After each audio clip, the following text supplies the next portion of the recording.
وسيدتنا فاطمة وسيدتنا زينب وسيدنا حسن وسيدنا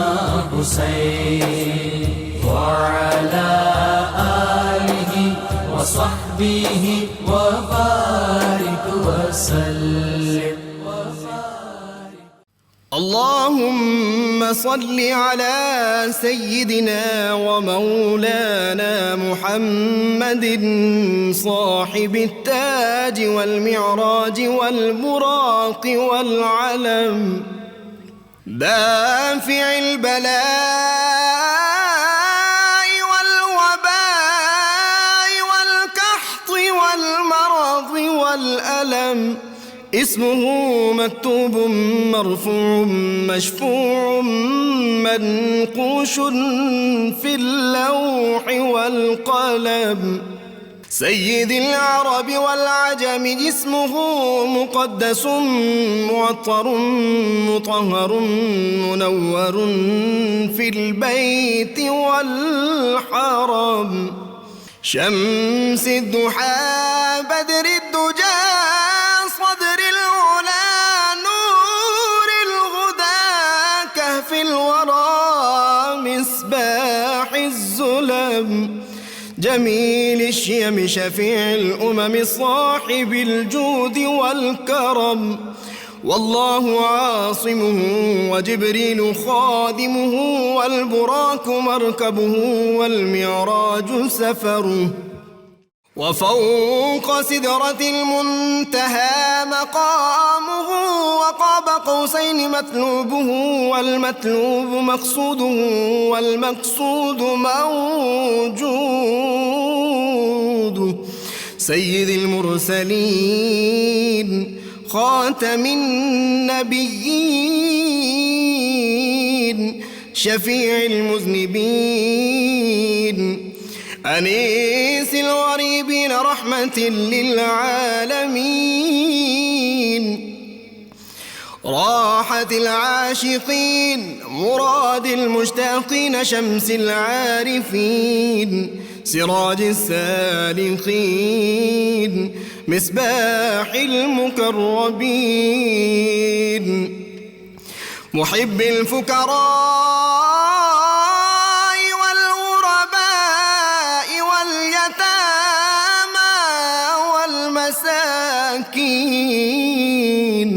سيد الثقلين نبي الحرمين إمام القبلتين وسيلتنا في الدارين صاحب قاب قوسين محبوب رب المشرقين ورب المغربين جد الحسن والحسين مولانا ومولى الثقلين سيدنا أبي القاسم محمد بن عبد الله نور من نور الله يا أيها المشتاقون بنور جماله بلغ العلا بكماله كشف الدجى بجماله حصنت جميع خصاله صلوا عليه وآله وأصحابه وسلموا تسليما وعلى آله وصحبه وبارك وسلم. بسم اللہ الرحمن الرحیم. السلام علیکم ناظرین. پروگرام صبح نور کے ساتھ آپ کا میزبان نذیر احمد غازی حاضر ہے. ناظرین کرام، حضرت ابو انیس محمد برکت علی صاحب رحمہ اللہ کی مشہور تالیف اسماء النبی الکریم صلی اللہ علیہ وآلہ وسلم سے ایک اسم مبارک پڑھنے کی سعادت حاصل کر رہا ہوں. سیدنا المخبر صلی اللہ علیہ وآلہ وسلم، ہمارے سردار خبر دینے والے، درود و سلام بھیجے اللہ آپ صلی اللہ علیہ وسلم، آپ کی آل پاک اور آپ کے صحابہ کرام پر. حضرت عبداللہ بن مسعود رضی اللہ تعالیٰ عنہ بیان کرتے ہیں کہ کسی نے حضور نبی کریم صلی اللہ علیہ وسلم کی بارگاہ اقدس میں عرض کیا، یا رسول اللہ صلی اللہ علیہ وسلم، کون لوگ افضل ہیں؟ آپ صلی اللہ علیہ وآلہ وسلم نے فرمایا میرے زمانے کے لوگ یعنی میرے صحابہ، پھر ان کے بعد آنے والے لوگ، پھر ان کے بعد آنے والے لوگ، حضرت سعید بن زید رضی اللہ تعالیٰ عنہ بیان کرتے ہیں کہ اللہ تعالیٰ کی قسم کسی صحابی کا ایک غزوہ میں شریک ہونا جس میں صرف اس کا چہرہ غبار آلود ہوا ہو تمہارے سارے اعمال سے افضل ہے، خواہ تمہیں حضرت نوح علیہ السلام کے برابر عمر دی گئی ہو۔ ناظرین کرام، آج جس ہستی کے بارے میں ہم ان کی حیات اور ان کی عظمتیں، ان کا علم و فضل بیان کرنے کی سعادت حاصل کر رہے ہیں، میرا جی چاہ رہا ہے کہ مجھے ایسے لگتا ہے کہ علامہ اقبال جب لکھ رہے تھے تو شاید یہی شخصیات تھی ان کے پیش نظر، اور علامہ کے اشعار سے میرا جی چاہتا ہے کہ میں اپنے ناظرین کو آج اس میں شامل کروں۔ علامہ نے کہا تھے ہمیں ایک تیرے مار کا آراؤں میں، خشکیوں میں کبھی لڑتے کبھی دریاؤں میں، اور دی اذانیں کبھی یورپ کے کلیساؤں میں اور کبھی افریقہ کے تپتے ہوئے صحراؤں میں، شان آنکھوں میں نہ جچتی تھی جہاں داروں کی، کلمہ پڑھتے تھے ہم چھاؤں میں تلواروں کی۔ ناظرین کہ آج جس ہستی پاک کا ہم ذکر کر رہے ہیں، یہ وہ بلند بخت، وہ خوش نصیب، وہ خوش بخت، وہ خوش نصیب محبوب خدا صلی اللہ علیہ وسلم کے روئے انور کے جلوے جنہوں نے اپنے قلب، ذہن اور دل میں سمو لیے تھے۔ رسول اللہ صلی اللہ علیہ وسلم کے فرمان پاک، اقوال رسول، احادیث مصطفیٰ صلی اللہ علیہ وسلم انہوں نے اپنے قلب و ذہن میں بٹھائے ہوئے تھے، اور ان کا سینہ جو تھا وہ عشق مصطفیٰ صلی اللہ علیہ وسلم کی موجوں سے موجزن تھا۔ یہ ایسی ہستی تھی جن کو یہ کہا جا سکتا ہے کہ سیرت مصطفیٰ صلی اللہ علیہ وسلم کا مکمل پرتو ان کی ذات تھی۔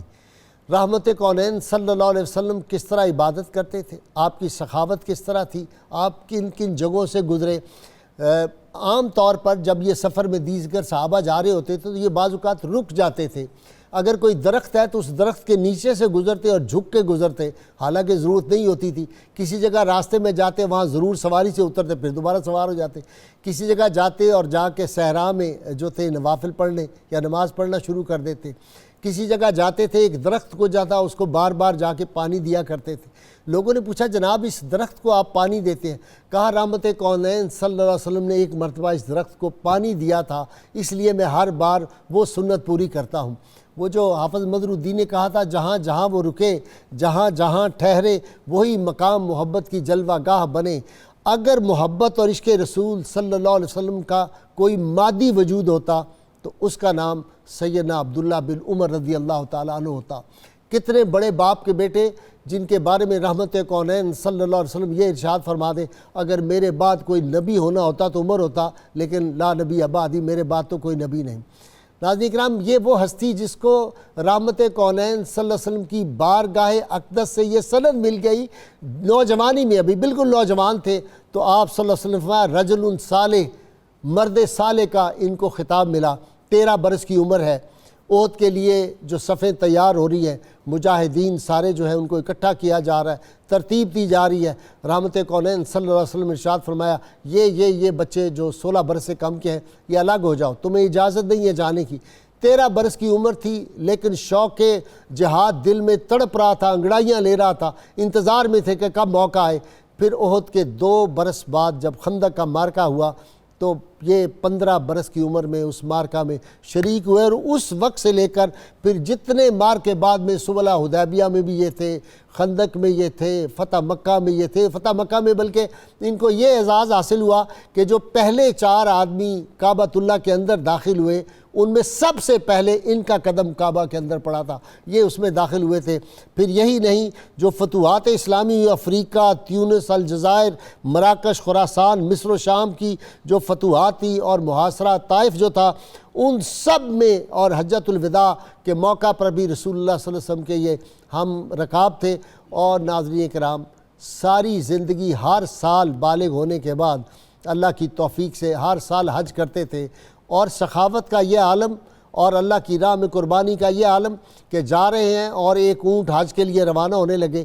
ایک نیا اونٹ خریدا تھا، جب اس پہ بیٹھے اس کی چال اتنی خوبصورت تھی، وہ اتنا خوبصورت اونٹ تھا، فوراً نیچے اتر آئے۔ ساتھیوں نے پوچھا حضرت یہ تو بہت اعلیٰ چلتا ہے، آپ کیوں نیچے اترا؟ کہا قرآن حکیم کی آیت ذہن میں آ رہی، لن تنالوا البر حتی تنفقوا مما تحبون، تم اس وقت تک تقوی کی معراج کو نہیں پہنچ سکتے جب تک اپنی قیمتی محبوب شے اللہ کی راہ میں دو۔ اس کی چال بڑی خوبصورت ہے، یہ بہت خوبصورت ہے، اس کو قربانی کے جانوروں میں جو قربانی دوں گا اس میں اس کو شامل کر لو۔ اور ہر روز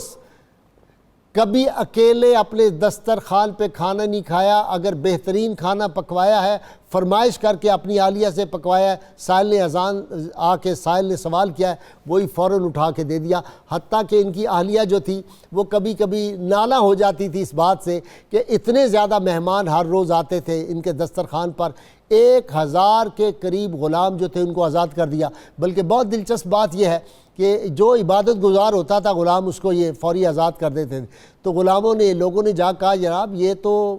انہوں نے طریقہ اختیار کر لیا، یہ لوگ آپ کو دھوکہ دیتے ہیں، غلام جا کے مسجد میں نفل پڑھنا شروع کر دے آپ ان کو آزاد کر دیں گے۔ تو کہنے لگے اگر کوئی ہمیں اللہ کے نام پہ دھوکہ دیتا ہے تو ہم دھوکہ کھانے کے لیے تیار ہیں، لیکن اس کام سے میں باز نہیں آؤں گا۔ حضور رحمت کونین صلی اللہ علیہ وسلم کی محبت یہ تھی جب ذکر مصطفیٰ صلی اللہ علیہ وسلم آتا تھا آنکھوں سے آنسوں کی جھڑی لگ جاتی تھی، مدینہ منورہ سے واپس آتے تھے فوراً روضہ عطر پہ جا کے حاضری دیا کرتے تھے، اور پھر امت کی جو اتحاد اور اتفاق تھا اس کے لیے جب آفر ہوئی ان کو خلیفہ بننے کی تو انکار کر دیا، چیف جسٹس بننے کی آفر ہوئی انکار کر دیا۔ اس لیے جناب جابر رضی اللہ تعالیٰ فرمایا کرتے تھے کہ رسول اللہ صلی اللہ علیہ وسلم کے وصال پاک کے بعد زمانے کے ساتھ جو تبدیلیاں آئیں لوگوں پہ ان تبدیلی کا اثر ہوا، لیکن ایک آدمی ایسا ہے عبداللہ بن عمر رضی اللہ تعالیٰ جن کے مزاج میں، عادات میں، اطوار میں، اعمال میں، اقوال میں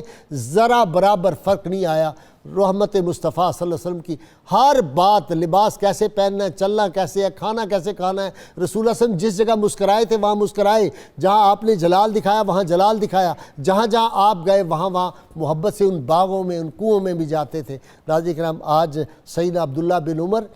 مفسر، مدینہ منورہ کے مفتی اعظم، اور حدیث کا اتنا علم کہ ٹوٹل 2630 احادیث کے راوی اور اتنے محتاط۔ جی سیدنا عبداللہ بن عمر۔ سیدنا حضرت عبداللہ بن عمر رضی اللہ تعالی عنہما اس مقدس جماعت کے ایک روشن ستارے کہ جس جماعت کے ایک ایک فرد کا نام جب اہل ایمان کی زبان پر آتا ہے تو اس کی آنکھوں میں نور اور دل میں سرور کے چشمے ابل پڑتے۔ اللہ رب العزت نے اس مقدس جماعت کے لیے قرآن کریم میں جو انہیں عظمت عطا فرمائیں ان میں ہر جگہ آپ شامل نظر آتے ہیں۔ قرآن کریم کا اگر یہ انداز ہو کہ اذا قیل لہم آمنوا کما آمن الناس، لوگوں مومن بننا ہے تو ان کی طرح مومن بنو جیسے عبداللہ بن عمر ہیں۔ سبحان اللہ۔ اگر ہم قرآن پاک کو دیکھیں وہ فرمائے کہ مثلہم فی التوراۃ و مثلہم فی الانجیل، وہ جماعت جن کا ذکر پہلی کتابوں میں آتا چلا آیا ان میں سے ایک عبداللہ بن عمر ہیں۔ اگر ہم قرآن کریم کو دیکھیں کہ وہ کہے کہ اولئک اعظم درجۃ عند اللہ، اللہ کے ہاں وہ جماعت جن کے درجات ہم نے بلند فرما دیے، اس جماعت کا ایک فرد ہیں۔ آپ نے جس طرح علامہ اقبال رحمۃ اللہ علیہ کے ذکر سے اس بات کو آغاز کیا تو علامہ اقبال یہی کیا خوبصورت فرما گئے، غرض کیا کہوں تجھ سے کہ وہ صحرا نشین کیا تھے،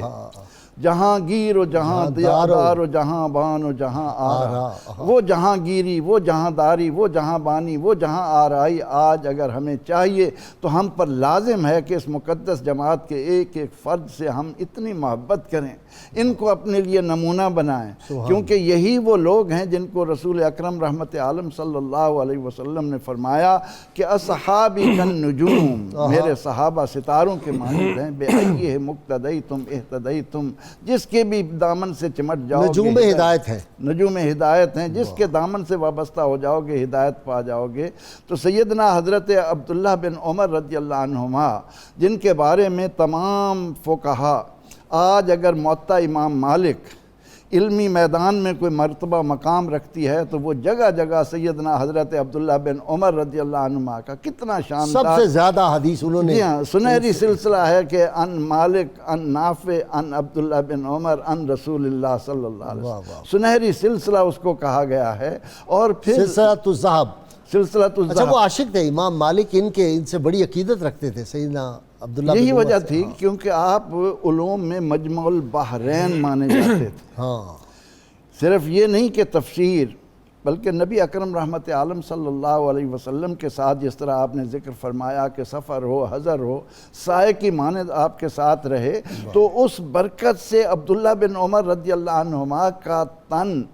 علوم سے جس طرح جگمگ کر رہا تھا، تمام صحابہ رضی اللہ عنہم کا اس بات پر اتفاق تھا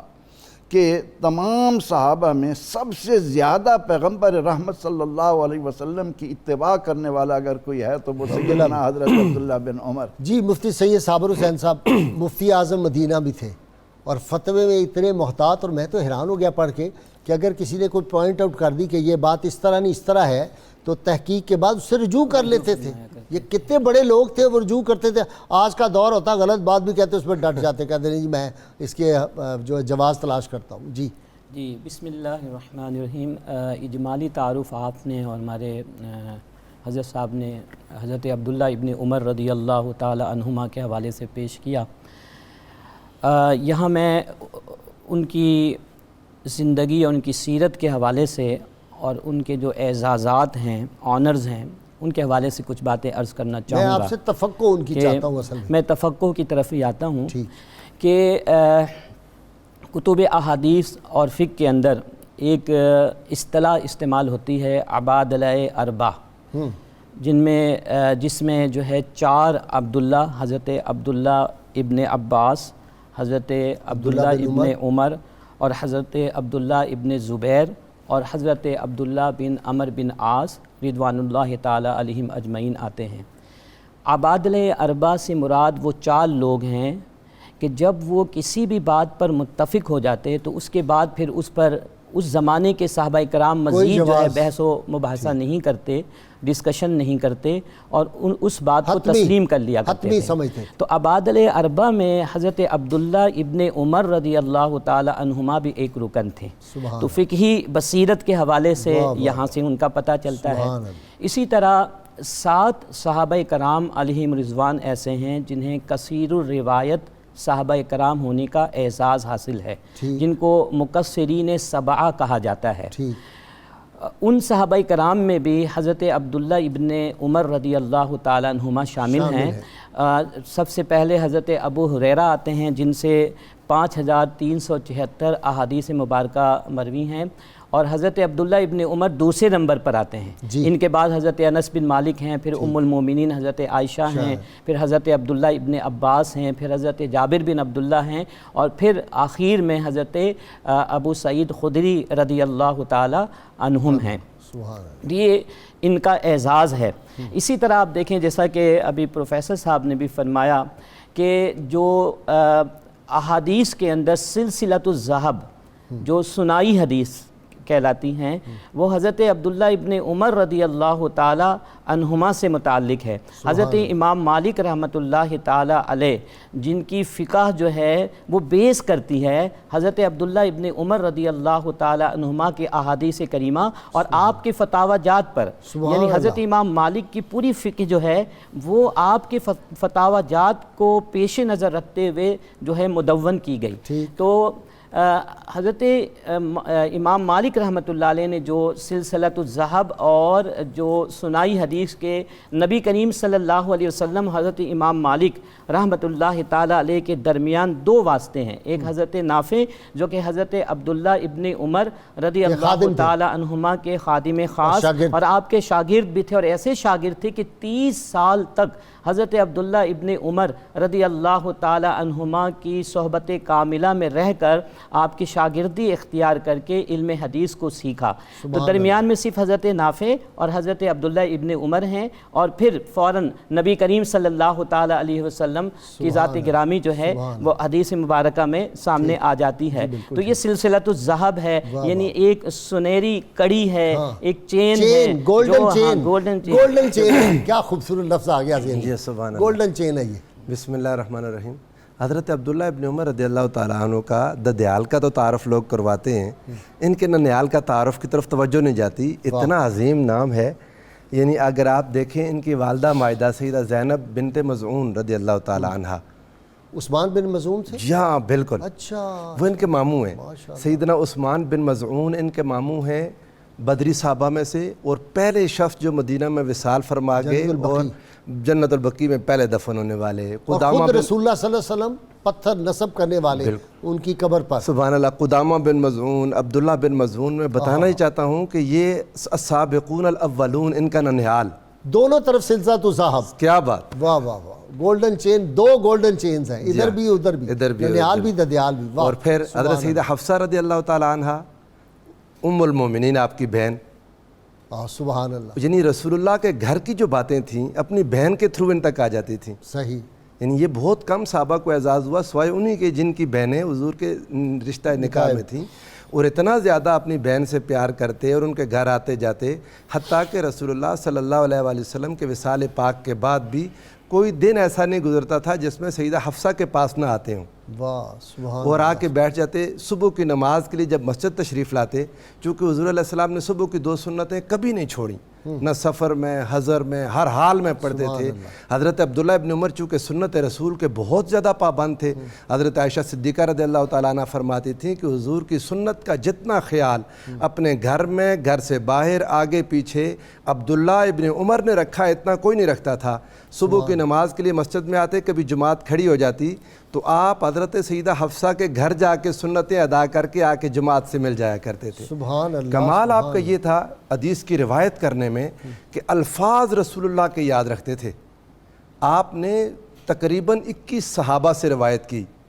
اور جن صحابہ نے اور تابعین اور تبع التابعین نے آپ سے روایت کی ان کی تعداد سینکڑوں میں جاتی ہے، لا ریب، حتیٰ کہ آپ سے حضرت قاسم بن محمد بن ابی بکر جو نانا جان ہیں حضرت امام جعفر الصادق کے، وہ آپ سے روایت کرتے تھے، سبحان اللہ، اور حضرت امام باقر فرمایا کرتے تھے امام آپ کے جعفر بارے میں۔ صادق نے ان کی بڑی تعریف کی ہے۔ جی میں بتاؤں، امام باقر آپ کے بارے میں فرماتے تھے، امام محمد باقر علیہ السلام کہتے تھے کانا ابن عمر اذا سمع من رسول اللہ صلی اللہ علیہ وسلم حدیثا لا یزید ولا ینقص ولم یکن احد فی ذلک مثلہ، کہ رسول اللہ صلی اللہ علیہ وآلہ وسلم سے جب بھی کوئی بات سنتے تھے نہ کچھ زیادہ کرتے نہ کم کرتے، اور اس عادت میں آپ جیسا کوئی اور شخص موجود نہیں تھا۔ سبحان اللہ، سبحان۔ امام زین العابدین نے فرمایا کہ یہ جو زہد و تقوی ہے اس میں ہم سے عبداللہ بن عمر برتر ہیں۔ یہ تو دیکھیں ان کی امام زین العابدین، یہ ان کی محبتیں، یہ ان کی چاہتیں، ایک دوسرے کا لحاظ، ایک دوسرے کے ساتھ محبت۔ اور حضور آپ اندازہ کریں جب آپ کا وصال ہوا، بڑے بڑے تابعین، چونکہ ایک وقت گزر گیا تھا نا آپ کو، جس وجہ سے امام مالک آپ کو ترجیح دیتے تھے۔ ایک تو یہ کہ یہ مدینہ میں تھے، امام مالک تعامل اہل مدینہ کو ترجیح دیا کرتے تھے۔ دوسری بات ان کی یہ تھی کہ ان کو عمر مبارک بڑی لمبی ملی، 60 برس وصال مصطفیٰ صلی اللہ علیہ وسلم کے بعد بھی رہے زندہ۔ تو حضرت امام مالک کہتے تھے کہ رسول اللہ صلی اللہ علیہ وسلم کی زندگی کا بھی ان کو علم ہے، اور بعد میں سارے صحابہ کا بھی، جو صحابہ کرام نے جو جو اتحادات کیے، جو جو معاملات ہوئے، یہ ان کے بھی چشمدید گواہ ہیں، لہذا میں ان کی بات پر اپنی فکر رکھوں گا۔ جیسے ہمارے امام اعظم ابو حنیفہ رضی اللہ تعالیٰ عنہ، وہ حضرت عبداللہ ابن مسعود رضی اللہ تعالیٰ عنہ سے فقہ لیتے ہیں، روایت لیتے ہیں، اور ہماری جو فقہ ہے فقہ حنفی، وہ حضرت عبداللہ ابن مسعود کی فتاوی جات پر ہے، اور وجہ وہ امام اعظم یہ بیان کرتے ہیں، کہتے ہیں کہ ان کی والدہ رسول اللہ کی خادمہ تھیں، ہر بات ان تک پہنچتی تھی، اور بچپن سے رسول اللہ کے ساتھ تھے، اور پھر جب حضرت سیدنا مولا علی المرتضیٰ نے کوفہ میں منتقل کر دیا دارالخلافہ، تو کوفہ میں آگے اور سارا علم وہاں پر جمع ہو گیا تھا۔ جی خان صاحب، آپ کی طرف آ رہا ہوں۔ صحابہ کرام جا رہے ہیں ایک سفر میں، ایک بستی قریب آئی، وہ سارے نماز پڑھنے کے لیے چلے گئے اس بستی میں، آپ وہیں رکے رہے اور ایک جگہ آپ نے وہاں نماز پڑھی۔ وہ واپس آئے، انہوں نے کہا آپ ہمارے ساتھ چلتے بستی میں جا کے مسجد میں نماز پڑھتے، کہنے لگے نہیں میں نے یہی نماز پڑھنی تھی۔ انہوں نے کہا کیوں؟ کہنے لگے رسول اللہ صلی رسول اللہ صلی اللہ علیہ وسلم کو میں نے یہاں پڑھتے ہوئے ہائے ہائے دیکھا ہے۔ وہ بات تو ہم شروع میں بار بار عرض کر رہے ہیں کہ حضرت سیدنا عبداللہ بن عمر رضی اللہ عنہما عشق رسول کے جس مقام پر تھے اس کا تقاضا یہ تھا، آپ زرد رنگ کے کپڑے پہنتے تھے۔ ہاں پوچھا گیا کیوں؟ کہا میرے آقا علیہ الصلوۃ والتسلیم کو یہ رنگ پسند ہے، اور یہاں تک کہ اپنی داڑھی مبارک کو بھی زرد رنگ ہی لگاتے تھے، اچھا اور مشت بھر سے زیادہ داڑھی نہیں ہونے دیتے تھے کہ رسول اللہ صلی اللہ علیہ وسلم کی مشت بھر ہے۔ پھر اور بھی کئی معاملات میں سیدنا عبداللہ بن عمر رضی اللہ عنہما نے آنے والے تمام اہل ایمان کو اپنے عمل سے بتایا کہ نبی اکرم رحمت عالم صلی اللہ تعالی علیہ وسلم نے شریعت مطہرہ کو کتنا آسان کر کے ہمیں دیا ہے، ہم اسی آسان انداز میں لے کر چلیں۔ ابھی ایک بات ہو رہی تھی فقیہ کی، تو آپ یہ دیکھیں کہ نبی اکرم رحمت عالم صلی اللہ علیہ وسلم فرماتے ہیں کہ فقیہ واحد اشد علی الشیطان من الف عابد۔ واہ واہ واہ واہ واہ، ایک سبحان فقیہ اللہ۔ شیطان پر 1000 عبادت گزاروں سے بڑھ کر بھاری ہے۔ واہ واہ، ایک ہے محدث کا اتنا کام ہے کہ اس نے احادیث کو جمع کر کیا، دیا، بیان کر دیا۔ اب اس سے ارک نکالنا، اس سے مسائل اخذ کرنا۔ فقیہ جو ہے وہ محدث بھی ہے، اور اس سے بڑھ کر وہ اس کے اندر ارک ریزی کر کے اس سے مسائل اخذ کر کے دے رہا ہے۔ تو اس بنا پر امت مسلمہ میں فقیہ کا مرتبہ محدث سے کہیں بڑھ کر ہے۔ سیدنا حضرت عبداللہ بن عمر رضی اللہ عنہما، صحابہ رضی اللہ عنہما میں یہ اسی لیے وہ جو ہے کہ عالم کے قلم کی وہ جو سیاہی ہے وہ شہید خون سے افضل ہے، اس طرح کا کوئی وہ مفہوم تو ہے۔ علم کی فضیلت ہے نا جی۔ ہاں جی، علم کی فضیلت تو تو ظاہر ہے وہ یہ نبی اکرم فقیہ جو ہوتا ہے وہ عالم ہی ہے نا، نبی میں اس لیے اکرم کہہ رہا ہوں۔ رحمت عالم صلی اللہ علیہ وسلم نے امت کو علم کی راہ پر جس انداز سے ڈالا، اگر ہماری سمجھ میں آ جاتا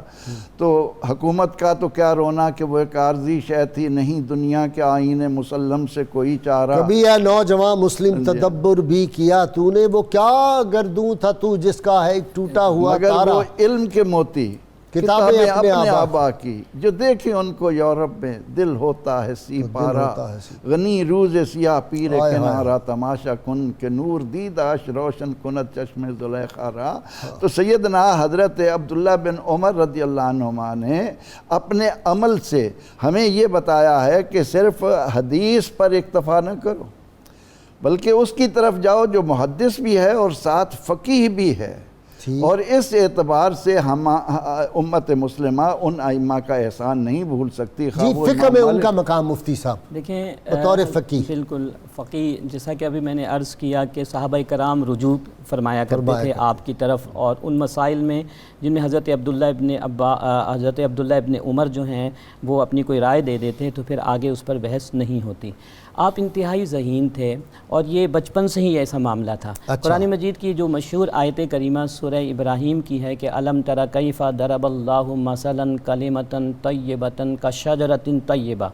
اس آیت کریمہ کو ایک دفعہ اللہ کے نبی صلی اللہ تعالی علیہ وسلم نے تلاوت فرمایا، اور صحابہ کرام علیہم رضوان سے پوچھا کہ وہ بتاؤ کہ وہ شجرہ طیبہ سے کون سا درخت مراد ہے؟ تو کافی اکابر صحابہ کرام نبی کریم علیہ السلام کی خدمت اقدس میں حاضر تھے، تو سب نے خاموشی اختیار کی۔ کئیوں کے ذہن میں یہ خیال آیا کہ شاید کوئی جنگلی درخت ہے۔ حضرت عبداللہ ابن عمر کہتے ہیں کہ جب نبی کریم علیہ الصلوۃ والتسلیم نے یہ سوال فرمایا تو میرے ذہن میں فوراً آ گیا کہ یہ کھجور کا درخت ہے، لیکن حیا کی وجہ سے اور اس خیال سے کہ میں بہت چھوٹا ہوں، ان کی عمر اس وقت غالباً 9 یا 10 سال تھی، تو آپ نے خاموشی اختیار فرمائی۔ پھر نبی کریم علیہ السلام نے تھوڑی دیر کے بعد توقف فرما کر آپ نے فرمایا کہ وہ کھجور کا درخت ہے۔ جب یہ معاملہ ختم ہو جاتا ہے تو حضرت عبداللہ ابن عمر نے اپنے والد محترم حضرت عمر فاروق رضی اللہ تعالی عنہ سے عرض کیا کہ مجھے اس سوال کا جواب معلوم تھا اور میں نے حیا کی وجہ سے نہیں بتایا۔ تو حدیث کے الفاظ ہیں کہ حضرت عمر فاروق رضی اللہ تعالی عنہ نے فرمایا کہ قلتھا احب الی من ان تکون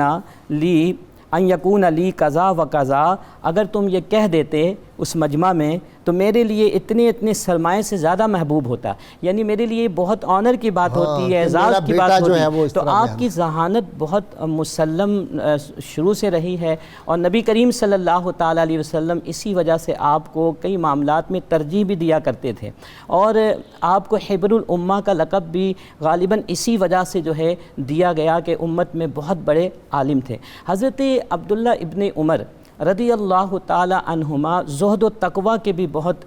جو ہے پیکر تھے۔ وہ قرآن حکیم کی آیت مبارکہ آپ تو حافظ ہیں کہ ابھی مومنوں کے علم یعنی للذین آمنوا ان تخشع قلوبہم لذکر اللہ، کیا ابھی مومنوں پر وہ وقت نہیں آیا کہ ان کا دل جو ہے اللہ کے خوف سے کانپنے لگے؟ یہ فضیل بن عیاض بھی اسی سے توبہ کی بہت تھی، سارے، ایک نہیں ہے، بہت ساری مثالیں آپ کو ملیں گی کہ جو اس آیت کریمہ کو سن کر پڑھ کر بہت سارے لوگ جو ہے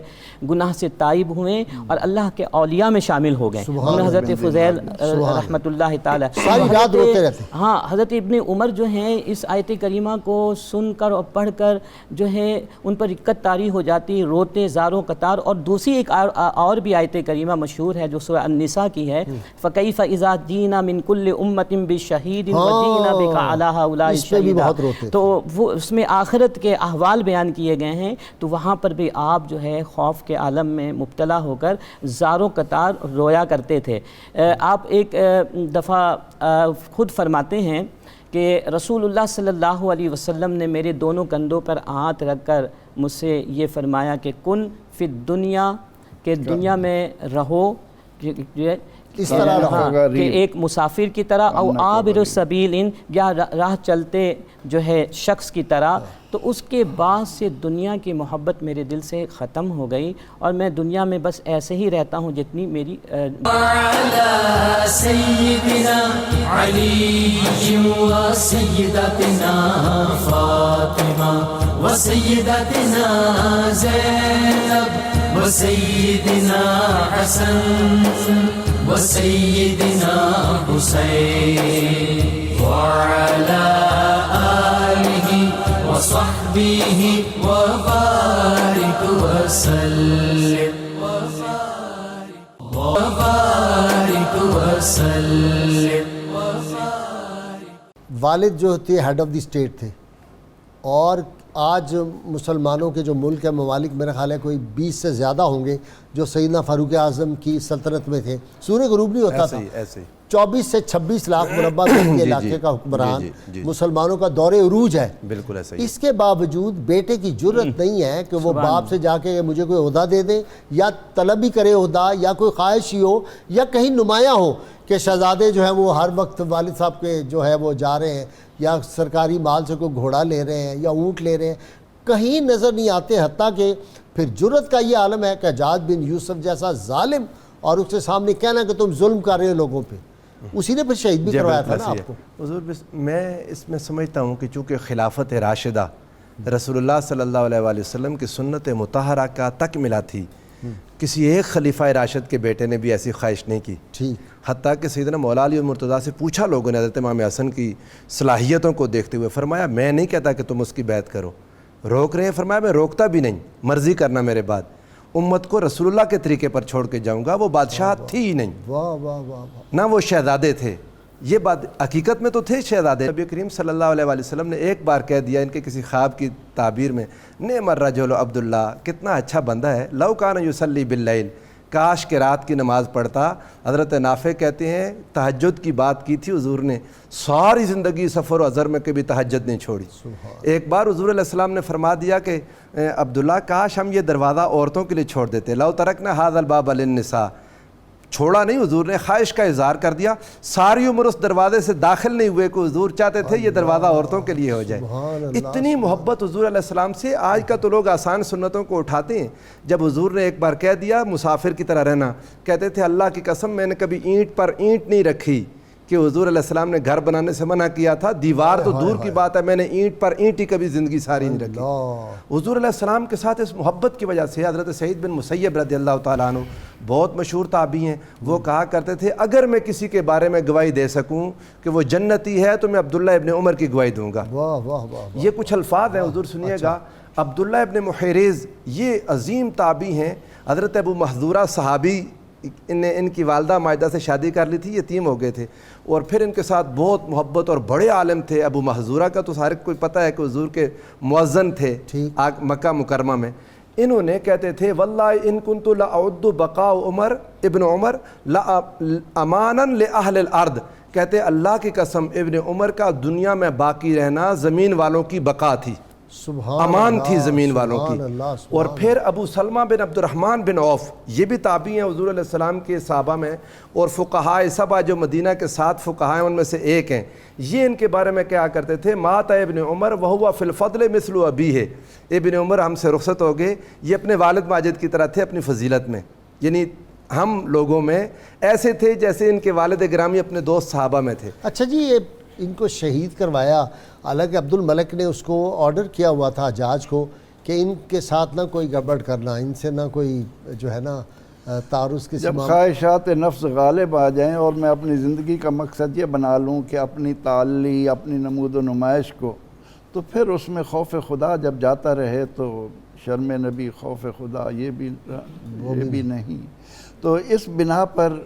ہر دور میں ہر حاکم نے اس آدمی کو، اہل حق کو لوگ ناپسند زیر کرنے کی کوشش کرتے ہیں۔ سیدنا عبداللہ بن عمر رضی اللہ عنہ اللہ سے ایسی لو لگائے ہوئے تھے کہ انہیں دنیا سے کوئی رغبت نہیں تھی، اور اگر آج ان کے گھر ہزاروں اشرفیاں آئی ہیں تو صحابہ کہتے ہیں کہ 2 دن بعد ہم دیکھتے کہ گھوڑے کا چارہ ادھار لے رہے ہوتے۔ یہ عالم ہوتا تھا سیدنا حضرت عبداللہ بن عمر کا۔ تو ایسے لوگ حکمرانوں کو کہاں بھاتے؟ توحید تو یہ ہے کہ خدا حشر میں کہہ دے یہ بندہ دو عالم سے خفا میرے لیے ہے۔ تو سیدنا حضرت عبداللہ بن عمر رضی اللہ عنہما سے حجاج کی کئی دفعہ ایسا ہوا کہ آپ نے انہیں اہل بیت اطہار رضوان اللہ علیہ مجمعین کے بارے میں بات کرتے ہوئے روکا، تو جس کا اس نے دل میں رکھا۔ اور پھر اصل وجہ، اچھا مفتی صاحب، یہ انہوں نے کہا کہ مجھے حرم کی حدود میں نہ جو دفن کرنا، میرا مدفن نہ بنانا، پتہ چل گیا تھا، زہر پھیل گیا تھا سارا۔ وہ اس نے حج کے موقع پر جب رش تھا تو ایک آدمی بھیجا اور اس کو کہا کہ یہ نیزہ جو ہے وہ زہر آلود ہے۔ اس کی وجہ بھی حسد۔ اچھا وہ بتائیں نا، اس کی وجہ حسد، کیونکہ جب حجاج بن یوسف وہاں پہ موجود تھا اور وہ امیر حج بنا کر بھیجا گیا تھا اس مروان بن عبد الملک کی طرف سے، تو اس نے دیکھا کہ لوگ میری طرف متوجہ نہیں ہوئے سوائے چند لوگوں کے، باقی سارے کے سارے لوگ کسی ایک طرف متوجہ۔ اس نے پوچھا یہ کون ہے بھائی؟ تو کسی نے بتایا کہ یہ تو صحابی رسول حضرت عبداللہ ابن عمر ہیں، اور لوگ علم حدیث سیکھنے کے لیے ان کے گرد جمع ہیں اور ان کی زیارت کر رہے ہیں۔ تو بس یہی حسد اس کے دل میں پیدا ہوا اور بات یہاں تک پہنچی۔ جہاں تک تعلق اس بات کا ہے تو اس حوالے سے یہ جو کہنا کہ مجھے حرم، ہاں جی، اس کے پیچھے یہ سوچ تھی حضرت عبداللہ ابن عمر رضی اللہ تعالیٰ عنہما کی کہ آپ نے ہجرت مدینہ کیا، آپ کو یہ بھی اعزاز حاصل ہے، تو اب آپ کہتے تھے کہ میں جہاں سے اللہ کے نبی علیہ الصلاۃ والتسلیم کے کہنے سے ہجرت کر لیا، اب میں دوبارہ وہاں نہیں آؤں گا۔ آپ جب بھی مکہ مکرمہ آتے تو اپنے گھروں کی طرف دیکھتے بھی نہیں تھے، آپ نظر بھی نہیں کیا کرتے تھے۔ یہی وجہ ہے کہ حضرت ابو سعید خدری رضی اللہ تعالی عنہ، جن کا بھی آپ نے حوالہ بھی دیا، تو وہ کہتے ہیں کہ اذا سرکم ان تنظروا الی اصحاب محمد صلی اللہ علیہ وسلم الذین لم یغیروا ولم یبدلوا فانظروا الی ابن عمر، کہ اگر تم اس بات کو پسند کرتے ہو کہ اصحاب محمد صلی اللہ علیہ وسلم میں سے کسی ایسے کی طرف دیکھوں یا کسی ایسے کی زیارت کروں کہ جن میں کوئی بھی تبدیلی نہیں آئی، تو پھر حضرت عبداللہ ابن عمر کی طرف دیکھ لو۔ اسی طرح حضرت عبداللہ ابن عمر رضی اللہ تعالیٰ عنہما کی ایک شان جو بار بار بتائی جا رہی ہے کہ آپ نبی کریم علیہ السلام کی سنتوں کے بہت عامل تھے۔ وہ سنتیں جن پر عمل کرنا ہم پر لازم ہے وہ تو کرتے ہی تھے، لیکن سنت کی ایک قسم سنت زوائد بھی کہلاتی ہے۔ سنت زوائد یہ کہ جو نبی کریم علیہ السلام نے فرمایا لیکن امت کو اس پر جو ہے آپ نے پابند نہیں کیا، لیکن حضرت عبداللہ ابن عمر رضی اللہ تعالیٰ عنہما ان سنت زوائد پر بھی عمل کرتے تھے، اور اس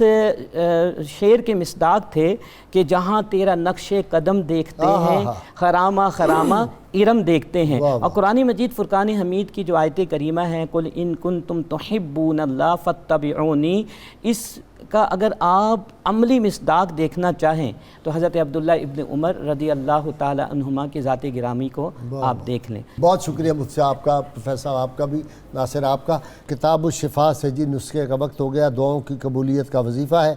ہر پیر کی شب غسل کر کے اپنا چہرہ آسمان کی طرف کر کے 141 مرتبہ